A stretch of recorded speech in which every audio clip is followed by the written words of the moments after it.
সপ্তম শ্রেণীর শিক্ষার্থীরা। আমরা আজকে তোমাদের 2.3 অনুশীলনীর অষ্টম পাঠের ক্লাসটা করছি।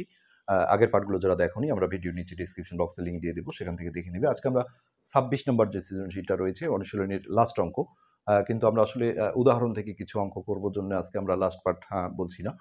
তো এটা অঙ্কটা ছিল এরকম: রাসেল একজন ঘড়ি ব্যবসায়ী, তিনি একটি ঘড়ি 625 টাকায় বিক্রয় করায় 10% ক্ষতি হলো। তো ক নম্বরে চাওয়া হয়েছে ঘড়িটি বিক্রয় করে কত টাকা ক্ষতি হলো।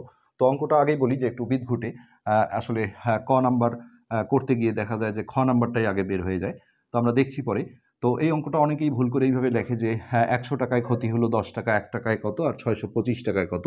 এটা কিন্তু হবে না যে 100 টাকা আসলে পার্সেন্ট দিয়ে লাভ ক্ষতি থাকলে সবসময় ক্রয় মূল্য হয়। তো এই 100 ক্রয় মূল্যের নিচে 625 টাকা বিক্রয় মূল্য, এটা কখনোই বসতে পারে না।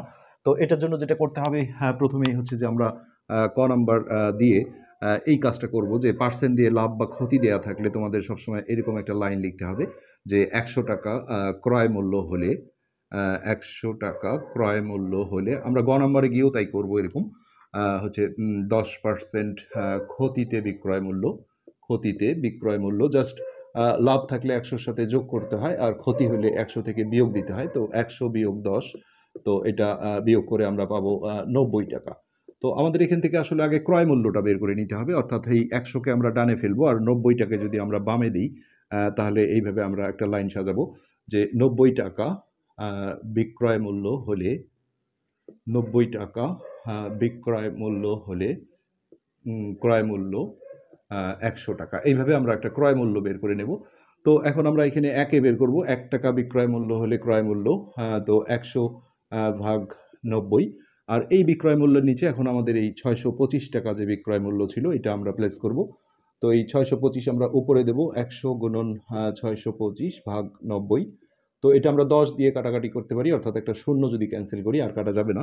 এখন এইটা 10-এর সাথে গুণ করলে এটা একটা শূন্য যুক্ত হবে, আর এটা হবে 9। তো এটা আমাদের সিম্পলি হচ্ছে যে ক্রয় মূল্য বের হয়ে থাকলো।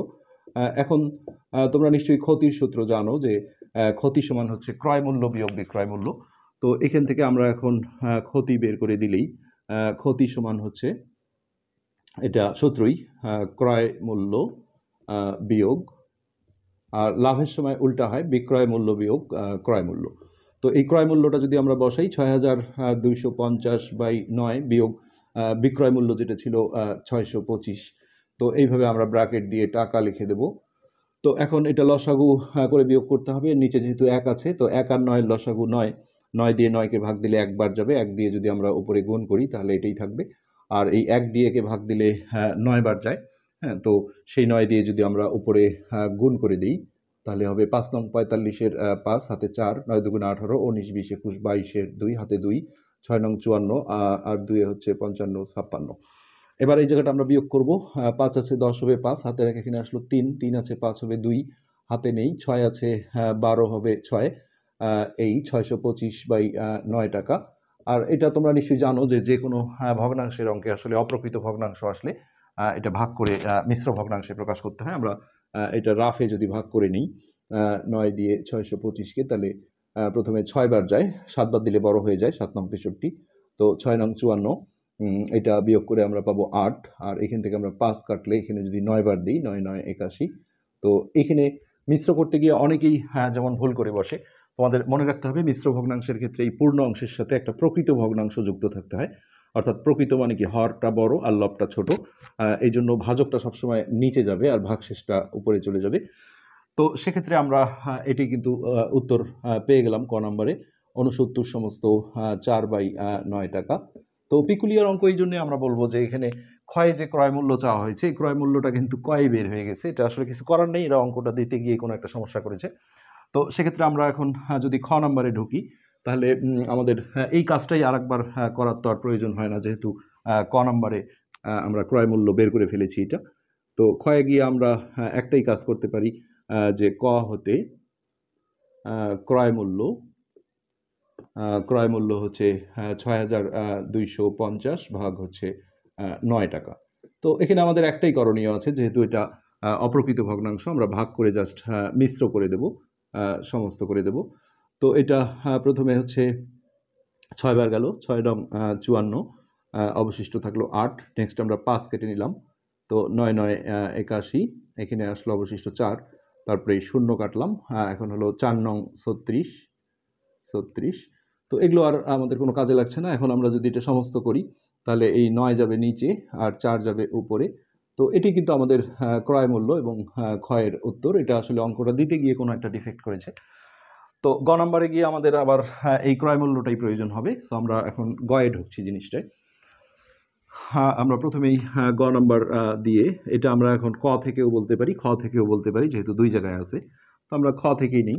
হ্যাঁ, খ হতে ক্রয় মূল্য হলো এইটা। এখন বলতে পারো এটা কেন নিলাম না, এটা নিলে আবার মিশ্রটা ভাঙতে হবে, ভাঙে আবার এটাই কিন্তু আসবে। সো আমরা এই অবস্থাটা, অপ্রকৃত ভগ্নাংশের অবস্থাটাই নিলাম। আর এখন এখানে যে বলা হয়েছে কত টাকায় বিক্রয় করলে 10% লাভ হবে, তো এখানে পার্সেন্ট দিয়ে ক্ষতি থাকলে যেমন আমরা একটা লাইন লিখেছিলাম, পার্সেন্ট দিয়ে লাভ থাকলেও তোমাকে এরকম একটা লাইন লিখতে হবে যে 100 টাকা ক্রয় মূল্য হলে 10% লাভে বিক্রয় মূল্য। তো লাভ হলে হচ্ছে যোগ দিতে হয় 100-র সাথে, 100 যোগ 10, তো এটা হবে 110 টাকা। তো গ নম্বরে স্পষ্ট দেখা যাচ্ছে যে এখানে বিক্রয় মূল্য চাওয়া হয়েছে। তো বিক্রয় মূল্যটাকে আমাদের ডানে ফেলতে হবে, অর্থাৎ পরে বলতে হবে, আর এই ক্রয় মূল্যটা আগে লিখতে হবে। অর্থাৎ আমরা এইভাবে যদি সাজাই যে 100 টাকা ক্রয় মূল্য হলে বিক্রয় মূল্য 110 টাকা, বিক্রয় মূল্য 110 টাকা। তো এখানে আমরা প্রথমে একে বের করব। 1 টাকা ক্রয় মূল্য হলে বিক্রয় মূল্য 110 ভাগ 100 টাকা। আর এই ক্রয় মূল্যটার নিচে আমরা এই যে খ থেকে বা ক থেকে যেটা এনেছিলাম সেটা এখন বসিয়ে দেব। এত, তো এখানে খুবই জরুরি বিষয়, আগে প্রথমে আমরা এটা লিখব 110/100। আর যে কোনো এই ধরনের ঐকিক নিয়মে ভগ্নাংশের একের নিচে কোনো ভগ্নাংশে বের করলে তোমাদের মনে রাখতে হবে উপরের সংখ্যাটা উপরে বসাইতে হয়, নিচেরটা নিচে। কিন্তু যদি উল্টা হয় যে উপরেই ভগ্নাংশ নিচে একে বের করছো, তখন এটা উল্টায় দিতে হয়, অর্থাৎ উপরেরটা নিচে আর নিচেরটা উপরে। সো আমরা উপরের সংখ্যাটা উপরেই দিলাম 6250, আর নিচে ছিল আমাদের 9। তো এখানে একটা করে শূন্য ক্যান্সেল করে দিই আমরা, আর এখানেও একটা শূন্য যদি ক্যান্সেল করে দিই তাহলে এটার আর ভ্যালু থাকে না।